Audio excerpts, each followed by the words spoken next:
নমস্কার, আগমনীর ক্লাসরুমে আপনাদের স্বাগত জানাই। শুরুতেই আমি ক্ষমা চেয়ে নিচ্ছি। আমি বেশ কিছুদিন নিরুপায় হওয়ার কারণে কিছু তথ্য আপনাদের সামনে নিয়ে আসতে পারিনি পরিবেশ বিষয়ক। তো সেটার জন্য আমি আবারও একবার আপনাদের কাছে ক্ষমা প্রার্থী। তো আজকে যে বিষয়টা নিয়ে আলোচনা করব সেটা হচ্ছে টাইড আর ওয়েভের মধ্যে পার্থক্য কী। ওয়েভ হচ্ছে যে একটা সিঙ্গল তরঙ্গ, যেটা কি করছে না সমুদ্রের গভীরতম তল থেকে উঠে আসছে এবং বহু দূর পর্যন্ত বিস্তৃত থাকছে এবং সহজেই কি করছে সেটি সমুদ্র তটে বা সমুদ্র উপকূলে আছড়ে পড়ছে। কিন্তু টাইড কি?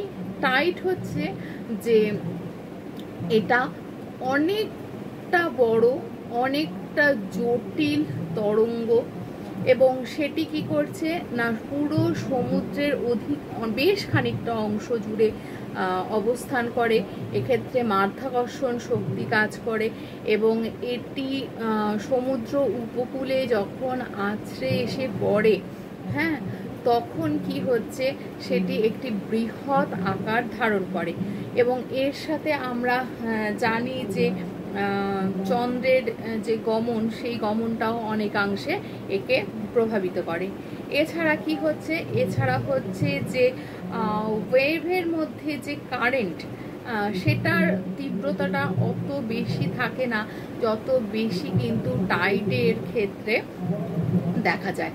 তো এক্ষেত্রে কারেন্টের তীব্রতাটা অত্যন্ত বেশি হয়ে থাকে এবং ওয়েভ ক্ষেত্রে দেখা যায় কি ওয়েভটা অনেকটা সেকশানে, মানে দুটো কি তিনটে সেকশানে বিভক্ত থাকে, কিন্তু টাইড কিন্তু একটা বিশাল আকৃতির অবিচ্ছেদ্য ওয়েভ লেন্থ।